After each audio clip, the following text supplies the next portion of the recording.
instruit, qui comprend et admire votre culture, et non Podestin. Voilà ce dont il s'agit.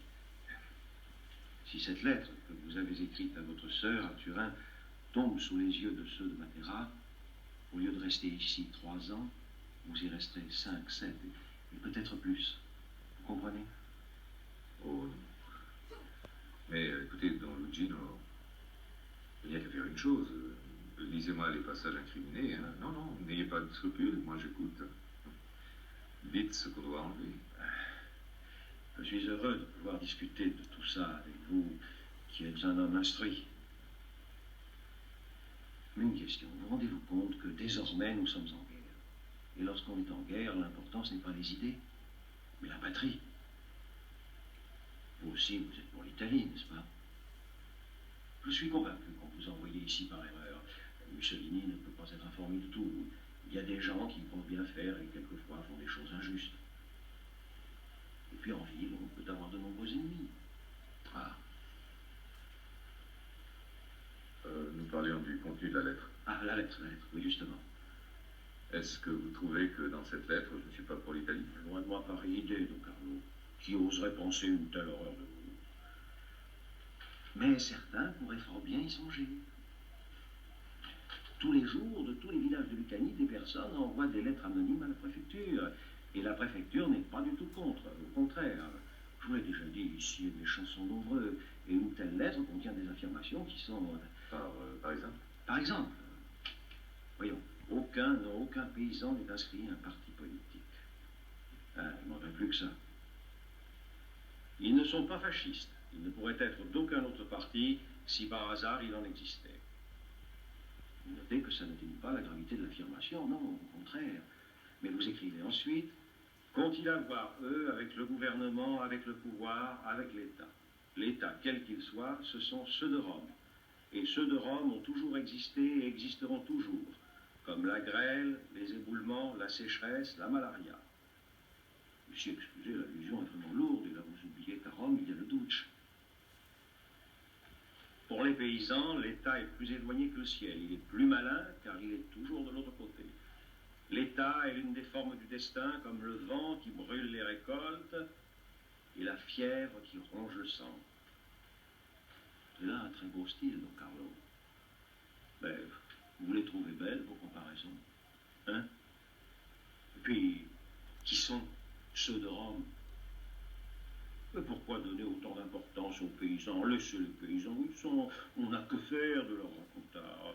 Les paysans sont superstitieux, ignorants, ingrats. Plus on leur fait de bien, et moins ils s'en montrent reconnaissants. Vous devez rester du côté des gentilshommes comme vous. L'État, n'est-ce pas, nous autres? Et vous voudriez parler en mal de vous-même, London. Oui, sur ce point, je ne puis vous donner tort. Ah, bien sûr, c'est moi qui ai raison. Oui. Mais les jeunesses fascistes, les écoliers, les maîtres, les maîtresses, les professeurs, plus, que sais-je, les veuves de guerre, les dames patronesses, les dames de la Croix-Rouge, et puis les mamans. Boutiquiers, journalistes, policiers, employés des ministères de Rome, bref, Don Lugino, tous ceux qu'on appelle le peuple italien, en somme. À l'unanimité, c'est certain, vous approuverez. Mais attention, cette guerre, c'est aussi pour les paysans que nous la faisons. Je l'ai dit l'autre jour sur la place.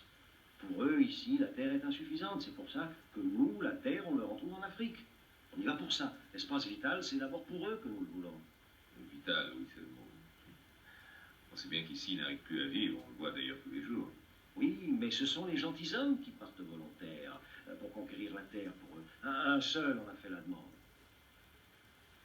Je serais parti du reste. Mais vous savez, malheureusement, je n'ai pas de santé. Et puis, si j'étais parti, qui serait capable, dans notre village, de tâcher de maintenir l'ordre et de faire la propagande?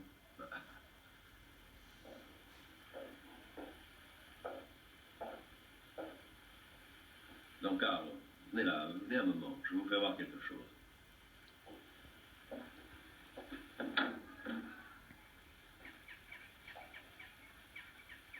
Vous voyez cette plaque là-bas? Ce sont les noms de tous les morts de la Grande Guerre. Nombreux pour un village comme le nôtre, hein. Plus d'une cinquantaine. Il y en a sans exception toutes les familles de Galliano. Les Guarini, les Rubilotto, les Ricciotti, les Borelli, les Cannavale, les Marino. Il n'en manque aucun. Pas une maison qui n'ait eu un mort. Sans compter les blessés, les malades. Et qu'est-ce que vous écrivez là dans votre lettre, hein? Cette phrase. Même la Grande Guerre n'intéresse pas les paysans. Pourquoi nul n'en parle jamais? Pourquoi nul ne raconte les batailles, ne montre ses blessures, ne vante les victoires, comme on le fait dans le Nord? C'est que la Grande Guerre a été aussi un désastre qu'on a supporté comme les autres. Celle-là aussi, c'était une guerre de Rome. Et vous en voulez vraiment à Rome, hein?